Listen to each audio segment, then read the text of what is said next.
La historia de la clasificación de los seres vivos. Las plantas y animales que conoces representan una pequeñísima parte de toda la extraordinaria variedad de seres vivos que existen sobre la Tierra.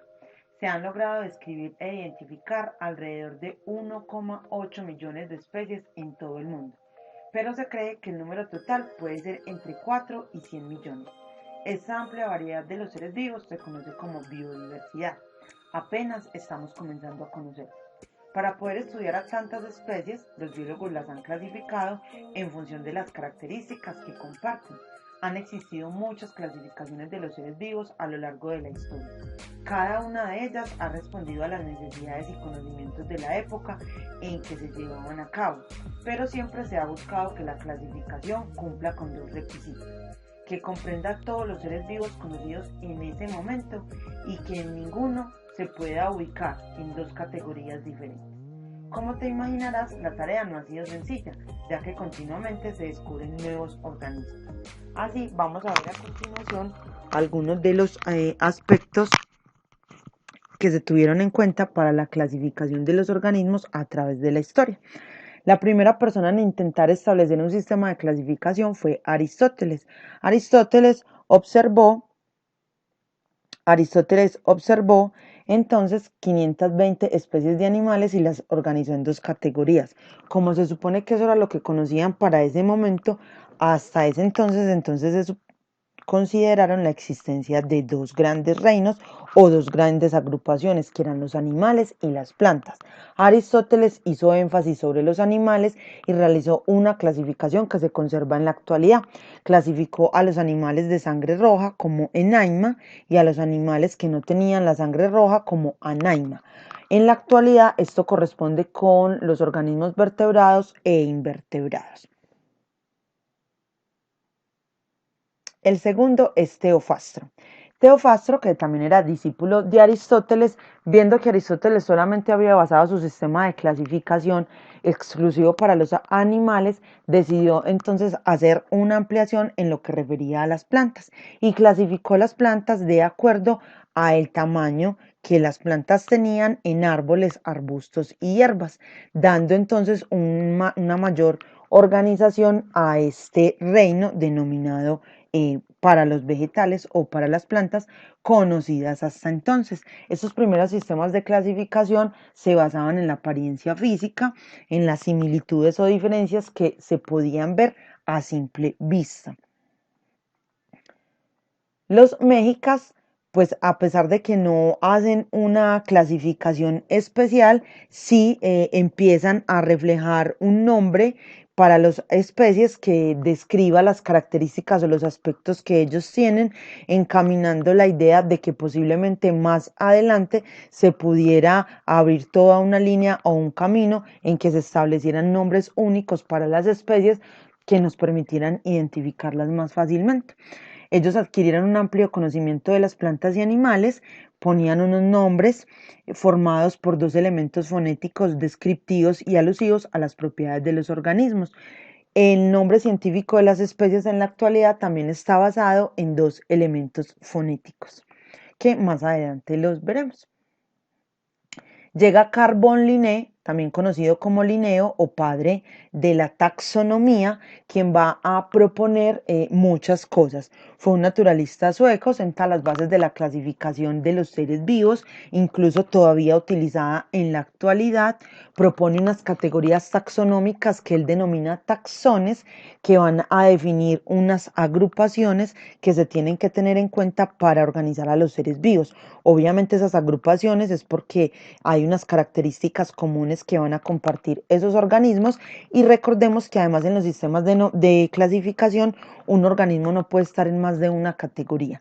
Esos taxones que él propone son entonces desde lo más amplio, que sería lo más grande, donde hay muchas especies, que sería el reino. Dentro del reino hay varios filum, dentro de los filum hay varias clases, dentro de las clases hay varias órdenes, dentro de los órdenes hay varias familias, dentro de las familias hay varios géneros y dentro de los géneros hay varias especies. Entonces él propone como esta categorización jerárquica para organizar a las especies. Aparte de eso, Linneo propone el nombre científico de las especies, basado precisamente en esa clasificación taxonómica que estaba haciendo de las mismas, y refiere que ese nombre científico de las especies tendría que estar basado en el género y en la especie de ese organismo, permitiendo así que las plantas, animales y otros organismos conocidos hasta el momento pudiesen nombrarse de forma igual en cualquier parte del mundo y no se dieran lugar a confusiones debido a que el nombre común o el nombre vulgar iba a depender de la región o el lugar donde uno estuviese ubicado. Entonces, así se propone continuar con los reinos que se habían propuesto con Teofastro y Aristóteles, reino animal y reino vegetal. Incluso para esta época se consideró la existencia de un tercer reino, porque se pensaba que todo lo que estaba en la naturaleza se tenía que clasificar. Entonces se hizo un reino especial para aquellas cosas que estaban en la naturaleza y que no tenían vida, que era el reino mineral, que incluso hasta hace muy poco tiempo, estamos hablando casi que en 1900, todavía la gente consideraba la existencia del reino mineral, cuando realmente la clasificación natural debería estar referida solo a los seres vivos. Por eso luego se va a desechar a este reino mineral. Entonces, en la propuesta que hace Linneo para nombrar o para asignar el nombre científico de las especies, dice que uno se debe basar en el género y en la especie. Así, si nosotros tenemos que la rosa normal que nosotros conocemos, las rosas, el género al que pertenece es la rosa, pero la especie a la que pertenece es gallica, el nombre específico entonces debería ser rosa gallica o rosa de Castilla, que es el nombre también con el que es conocido esta especie. Y así nos permitió, porque este sistema de nomenclatura binomial se conserva hasta la actualidad, nos permitió entonces conocer el nombre científico de las especies. Incluso hay especies que tienen 3 nombres porque la especie está conformada por 2 nombres. El nombre de la especie va a estar dado por muchas razones. Va a estar dado por el lugar donde se encuentra, por el nombre del científico que lo encontró. Va a estar determinado entonces por muchas razones, pero tiene que entrar a un estudio de aproximadamente 5 años en que se garantice y se pueda hacer estudios para demostrar que esa especie ya no se había reconocido con otro nombre y no se generen confusiones. Mientras que el género, como es más amplio y dentro de un género sí caben muchísimas más especies, ese nombre si no es cualquiera que se estén inventando por ahí, sino que se establece debido a esas características. La clasificación propuesta por Linneo ha demostrado ser flexible y adaptable a los nuevos conocimientos y teorías. Bueno, la primera asistencia corresponde a Jimena Agudelo, Jimena Areiza, Harold, María José, María Isabela Betancur, Miguel Ángel Betancur y Esteban Borges. Van a escribir presente y el número 5. La otra persona que va a hacer grandes aportes entonces a esta idea de la clasificación natural es Ernest Haeckel. Con él, entonces los científicos comienzan a estudiar a los organismos unicelulares, los clasifican entonces sea como plantas o como animales, y a medida que se van identificando organismos, no siempre era posible hacer la distinción si era un animal o una planta, ya que no compartían todas las características comunes. Así, Haeckel hace la propuesta de un nuevo reino denominado el reino protista. Entonces aquí se van a meter a todos los organismos unicelulares conocidos para ese momento. Hay que tener claro que para ese momento ya el microscopio había sido utilizado, se comenzaban a desarrollar lentes más potentes que permitían identificar todas estas características y por lo tanto no podía entonces identificarse a estos organismos como pertenecientes al reino animal o al reino vegetal. Bueno, la otra asistencia es para Cardona, para Cartagena, Juan Pablo Correa, David Garcés, Juan Pablo García, Santiago Gutiérrez, Juan Manuel Henao y Sara Jaramillo. Deben escribir presente y la letra Z. Bueno, la otra propuesta entonces que viene corresponde a Copeland. Copeland, entonces ya venían obviamente haciéndose muchísimos más avances con el microscopio, pudiéndose identificar estructuras más especializadas y por lo tanto entonces se obtiene Se obtiene entonces que ellos pueden identificar las características que hay en el interior de las células eucariotas y células procariotas, al observar que el núcleo no siempre está rodeado por una membrana. Teniendo esto ya claro, propone un nuevo reino que sería el reino Monera. Para ese entonces ya tendríamos al reino animal, al reino vegetal, pues el reino plantae, el reino protista que ya estaba propuesto anteriormente, y se asigna un nuevo reino que sería un nuevo reino que sería el reino Monera. Ahí se van a agrupar a todas las bacterias debido a la clasificación en esa estructura de las células, porque los únicos organismos que se conocían hasta el momento que tenían células procariotas eran las bacterias. Entonces todos los organismos que poseían estas células fueron a parar en el interior del reino Monera. Así, el reino protista seguía albergando a todos aquellos organismos unicelulares que tenían rasgos similares a las plantas, que tenían rasgos similares a los animales, pero que no terminaban de encajar en ellos. Se propone entonces ese cuarto reino, se encuentran que hay diferencias estructurales de las células, se acuñaron los términos procariotas e eucariotas, y dentro de las bacterias también están unas bacterias especiales que son las bacterias cianofíseas o algas verde azules, también conocidas con este nombre. Y el desarrollo del microscopio electrónico permitía entonces hacer claridad frente a estas estructuras a nivel celular, que no era posible determinarlas anteriormente. Vamos con Whittaker, y con Whittaker aparece una nueva propuesta. Entonces Whittaker consideraba que las bacterias y los hongos pertenecían al reino de las plantas. Pues se consideraba en la época que él va a proponer esto. Conforme se van conociendo más características de los hongos y de otros microorganismos, se hizo evidente la necesidad de sacarlos del reino de las plantas, debido a que los hongos no tienen la posibilidad de hacer fotosíntesis, es decir, que no son organismos autótrofos. Entonces Whittaker va a proponer un esquema de clasificación de 5 reinos. Va a considerar además algo muy importante que se tiene en los sistemas de clasificación actual, y son unos criterios para poder organizarlos. Esos criterios de tipo celular van a ser si son procariotas o eucariotas, si son unicelulares o pluricelulares, si tienen nutrición autótrofa o heterótrofa, y si tienen reproducción sexual y asexual. Conociendo todos estos detalles, entonces se podían identificar demasiadas características de los organismos y se podían agrupar en los distintos reinos que hay. Como les dije, los hongos no cumplen para estar dentro del reino de las plantas, porque no tienen la posibilidad de hacer fotosíntesis. Su nutrición es heterótrofa.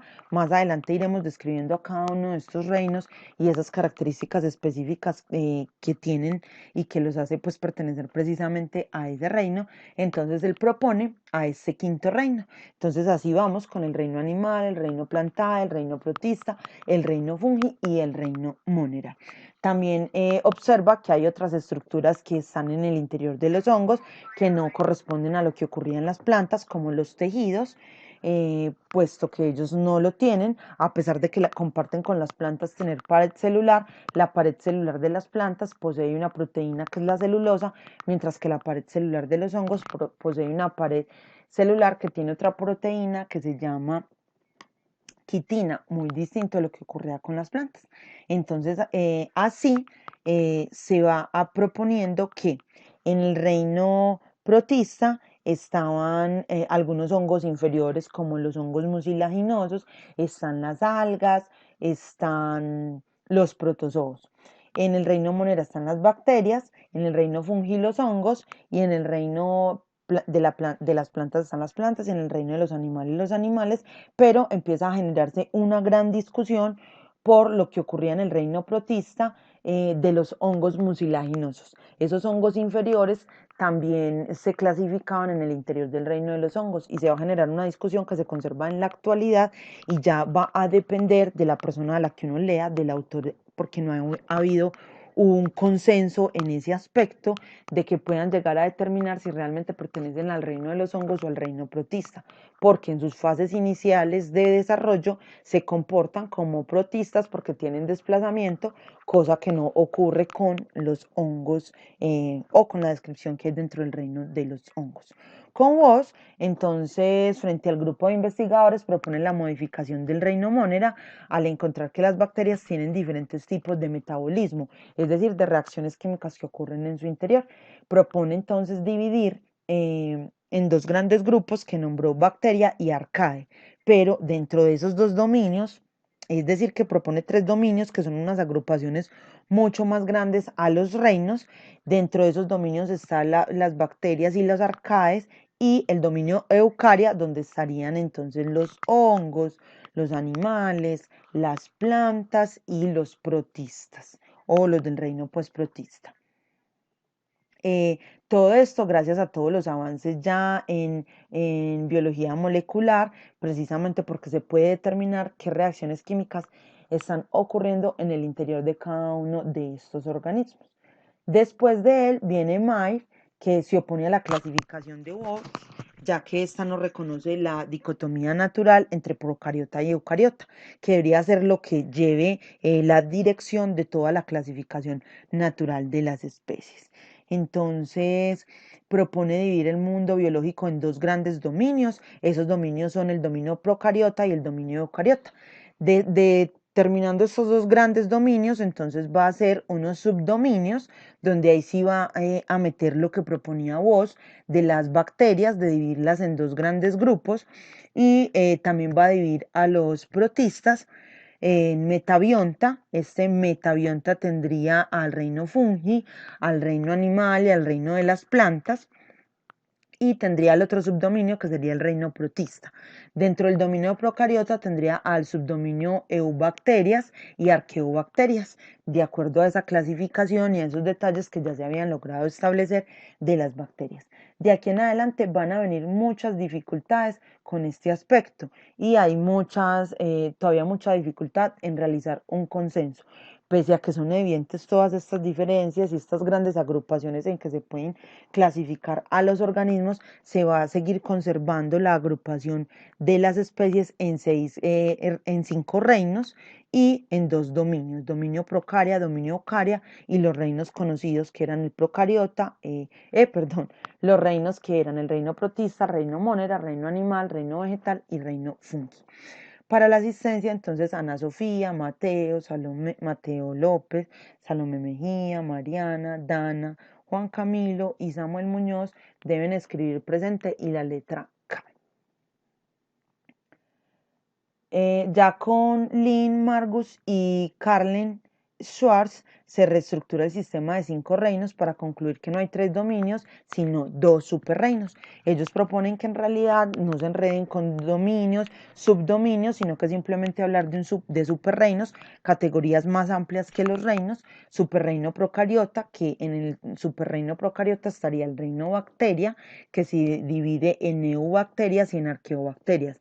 A pesar de que seguimos concibiendo el reino Monera como el reino de las bacterias, sí hay una clasificación interna referente al metabolismo y a ese comportamiento tan distinto que tienen las bacterias. Tenemos al superreino Eucaria, que posee al reino animal, al reino vegetal o el reino plante, el reino fungi y el reino protista. Se opone fuertemente a la clasificación propuesta por Woz, argumentando que todos los seres vivos pueden diferenciarse por el tipo de célula que poseen.